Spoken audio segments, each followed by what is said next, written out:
The gentle hum of suburbia floated through the neighborhood, a symphony of weekend lawn mowers and children's laughter. Our cul-de-sac, a semicircle of identical homes with their well-manicured lawns and precisely placed flower beds, whispered promises of peace and community. It was a world where mailboxes stood like sentinels and the air smelled perpetually of fresh paint and hope. Our children, a tangle of limbs and innocence, often played in the yard, their joy echoing against the walls of conformity. To me, their laughter was the music of life, a gentle reminder that happiness thrived in simplicity. But to Karen, our self-appointed neighborhood overseer, it was an affront to her carefully curated tranquility. Karen, with her crisp pastel outfits and perfectly coiffed hair, moved through the neighborhood like a sentinel. Her eyes, always alert, darted towards every disruption, every deviation from the norm. She was the embodiment of the HOA's stringent rulebook, a walking list of grievances. Her presence was like a summer storm, sudden and overwhelming, scattering calm and leaving tension in her wake. The first notice was taped to our door, a stark white paper against the cheerful red paint. It was an official document with words like disturbance and violation etched in bold letters. The complaint was about noise, children's laughter deemed too loud, an offense against the delicate fabric of our suburban Eden. It was signed, of course, with a flourish by Karen. Initially, I dismissed it. Children playing loudly during daylight hours hardly seemed a crime worthy of notice. Yet the notes kept coming, each more insistent than the last, like an unwavering drip of water wearing down stone. Our kids' laughter was suddenly a thing to be monitored, modulated, muted. I found myself wrestling with the absurdity of it all. Was this what we had moved here for? To live under the magnifying glass of a woman whose self-worth seemed interwoven with her ability to enforce the neighborhood's petty regulations. My response was deliberate calm. I would not allow her pettiness to dictate the rhythm of our lives, nor would I engage in a battle of wills. Instead, I decided to turn her own weapons against her. In the evenings, as the sun dipped below the horizon, painting the sky in shades of orange and purple, I gathered our children around the dining table. Instead of bedtime stories, I taught them the HOA rules. Each line was memorized with precision, repeated until they could recite them by heart, their young voices turning the dry legalese into a chant of empowerment. It was ironic. A rule book meant to stifle joy became our tool of defiance. And as they recited those rules, their voices became a new melody, one that rang out into the night, a testament to resilience cloaked in compliance. Karen, ever vigilant, noticed. Her eyes flicked with confusion the next time she passed by, her senses attuned to noise but unprepared for the irony. She expected submission or rebellion, not this. Her face, usually a mask of determined authority, faltered for a moment, revealing the uncertainty beneath. I savored that moment. The rules were on our side after all. Our children's recitations continued, a steady rhythm in our daily lives. Annoyed by the laughter, Karen had unwittingly unleashed something greater. Our children, once quieted, now spoke with a confidence rooted in the very structure she revered. Her own rulebook had become our anthem, our declaration that we too could play this game, but by our rules. In that quiet rebellion, I found a deeper peace. We danced on the knife edge of compliance and resistance, crafting our own harmony in a world filled with discord. And as Act 1 drew to a close, our story was just beginning to unfold. The sun rose with the determined glow of a spotlight, casting the first act's shadows into the past.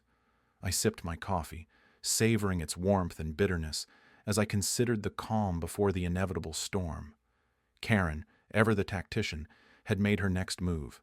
The citation arrived in a crisp, white envelope, stark against the vibrant chaos of breakfast with my children. Its contents were predictably absurd, a list of alleged infractions, each item more trivial than the last.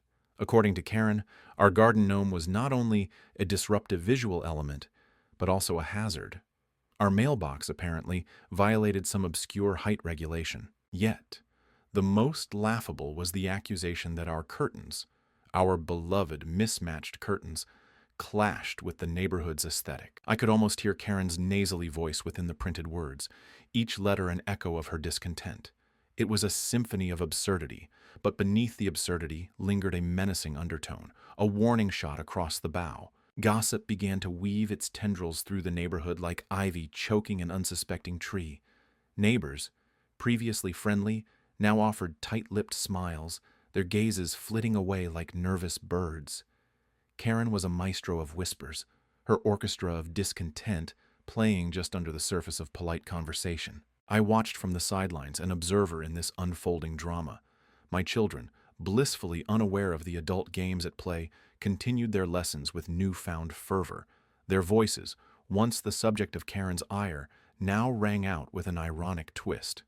They recited HOA rules with the solemnity of a court crier, their young voices transforming rote regulations into a sort of whimsical chant. Still, Karen persisted. Another citation, another point on her agenda ticked off. This time, it was our porch light, deemed too bright for the neighborhood's delicate ambiance. As I stared at the paper, I could almost see her, peering through her blinds, seeking any flicker of perceived rebellion in our quiet domestic life. But truth lay beneath the surface of these petty battles. Karen craved control in a world spiraling beyond her grasp. She clung to these rules, these citations, as if they were life rafts in a turbulent sea. I was simply the latest piece in her grand tapestry of order, a reluctant participant in her crusade against chaos. Yet, even as her tactics escalated, I found a curious sense of calm settling over me. It was a quiet power, born of knowing that one could meet absurdity with quiet defiance. My children's voices became the soundtrack to our resistance, innocent, unwavering, and utterly unknowing of the battles beyond their games. The irony was not lost on me. For all her efforts, Karen had inadvertently transformed the very noise she despised into the community's newest anthem. And so we stood, not in opposition, but in quiet, persistent defiance, letting the absurdity wash over us like rain on a resilient roof. The stage was set. The second act was in full swing, its players oblivious to the script that had been written by years of silent ambition and petty grudges. As the sun dipped below the horizon, it took with it the day's tensions, leaving only the promise of tomorrow's drama waiting to unfold. The neighborhood had settled into its usual rhythm, a mix of lawnmowers humming like suburban lullabies and distant children's laughter punctuating the air. Yet, beneath this ostensible serenity, a silent symphony of anticipation brewed. The air crackled with it, charged with the weight of unspoken words and unshared truths. I was the conductor of this unseen orchestra, my baton raised, awaiting the cue. Karen's complaint had been the catalyst, her voice sharp and unyielding, slicing through the neighborhood's calm like a blade. My children, she had decreed, were too loud, their joyous noise an affront to her ordered world. But rather than retaliate in anger, I embraced the challenge with a quiet resolve. If it was the HOA rules she revered, then the HOA rules she would receive. I began my documentation with the diligence of a historian chronicling a minor war. Every note, every out-of-place garbage can, every untrimmed hedge became essential details in my ledger. I approached each transgression with the thoroughness of an archaeologist, uncovering layers beneath the mundane facade of our quiet street. I was patient, meticulous, an artist painting a picture with the dull brushstrokes of everyday life. The children, unaware of the storm's approach, became my unwitting collaborators. Their curious minds proved more than capable of absorbing the nuances of our neighborhood's sacred texts. Article by article, they learned to echo the rules back to me with the solemnity of ancient scholars. It was an exercise in irony, this transformation from joyful noise to structured recitation. The HOA rules became their new lullabies, each recital a quiet echo in the spaces between their laughter. Then, the scene was set for our subtle counter-performance. The annual HOA meeting loomed, a stage where the lines between power and pettiness blurred into an indistinct haze. Karen, ever poised, stood ready to reinforce her dominion, her aura one of practiced authority. Yet beneath her gaze I felt only a calm inevitability, a sense that the climax was inevitable and controlled by unseen hands. As the meeting unfolded, I could sense the anticipation in the room, a collective breath held in suspense. Moments of silence punctuated the bureaucratic droning, like pauses before the storm's first clap of thunder. It was there, in those silences, that the children made their entrance. Quietly, naturally, they began their recital, soft, rhythmic, an ode to the very rules Karen so dearly clung to. With each recited article, the room shifted, an imperceptible change in the atmosphere. Faces turned, curiosity morphing into realization. My children's voices rose and fell, a gentle chorus of irony and innocence. Karen's expression remained frozen, a tableau of disbelief and silent fury. The tension in the room thickened, a tangible presence as if the very walls leaned in to listen. It was a simple act, a recitation of rules, but it carried the weight of unspoken defiance. The irony was lost on no one, least of all Karen. Her grip on her notes tightened, knuckles white with the strain of forced composure. I watched her, understanding that sometimes power lay not in the volume of one's voice, but in the quiet persistence of one's echoes. As the children concluded, their final words hanging in the air like an unsung melody, the room exhaled. There was no applause, no overt acknowledgement of what had transpired, just a collective understanding and, perhaps, a subtle shift in the balance of power. In the ensuing quiet, I felt a sense of closure, a quiet triumph over the discord. Karen's complaint had brought us to this point, but it was the echoes of those very rules that had ensured her silence. And so, I stood, a conductor of peace in this suburban symphony, content in the knowledge that sometimes the sweetest revenge was crafted not in noise, but in the quiet mastery of one's own rules. The morning light slanted through the blinds, illuminating the dining table where I had spread out the documents the night before. Coffee steamed in my mug, its tendrils mingling with my thoughts as I skimmed through the HOA's bylaws. Each line was a testament to bureaucracy, a parade of rules that Karen seemed to wield like a cudgel. The air was still, a deceptive calm that belied the quiet storm I was brewing. I had always believed in the power of words, their ability to cut deeper than any reprimand or harsh glare. It was time to test that belief. The bylaws were exhaustive, a tome of do's and don'ts that stretched into eternity. But nestled within its pages, like a rare gem in a mountain of rubble, were the clauses that would be Karen's undoing. The irony was as rich as the scent of my coffee. The rules she had used to silence the joy of my children would now advocate for our rights. Karen had been relentless. Her whispers of complaint, the pointed looks at HOA meetings, the notes slipped under our door, it had all been an unending symphony of disdain. And yet, her very dedication to the rulebook would be her downfall. The bylaws were clear about respecting the peaceful enjoyment of one's property. It made no exception for playground laughter. I had studied the sections meticulously, cross-referenced them with local noise ordinances, and highlighted the hypocritical infractions Karen herself had perpetrated. Her late-night gatherings with her circle of friends that stretched into the early hours were in glaring violation, even more so than the delighted shrieks of children in the afternoon sun. The weight of the documents was comforting in my hands. A solid plan, constructed with patience and the precision of a chess master. I would present them at the next HOA meeting, a quiet storm unleashed in the form of fact and logic. No histrionics, no raised voices. Just the cold, hard truth. The children's laughter echoed in the backyard, a melody that was equal parts defiance and innocence. They had taken to reciting the HOA rules with an enthusiasm that belied their youth, each clause memorized and delivered with the theatrical flair only children can muster. It was a peculiar sort of justice, the kind that begged to be savored. I sipped my coffee, the bitter warmth grounding me. This wasn't just about one woman's vendetta against the laughter of children. It was about reclaiming space, about teaching my kids that they could stand against unfairness with dignity and quiet strength. I wanted them to see that battles weren't always fought with fists or loud words. Sometimes the strongest weapon was a well-timed revelation. The meeting would be in 2 days.